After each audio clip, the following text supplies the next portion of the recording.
মানুষ বিভ্রান্ত হয় দুইটা জায়গায়। কয়টা জায়গায়? এক, মানুষ যখন নিজে মাতাব্বরি করে কোরআন পড়ে কোরআন নিজে বুঝতে যায়, সহিহ বুখারী নিজে বাংলা অনুবাদ কিনে নিজেই ফতোয়া দিতে যায়, তখন মানুষ পথভ্রষ্ট হয়ে যায়।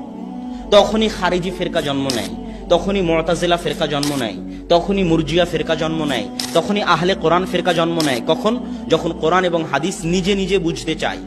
আমি মনে হয় বুঝাতে পারিনি।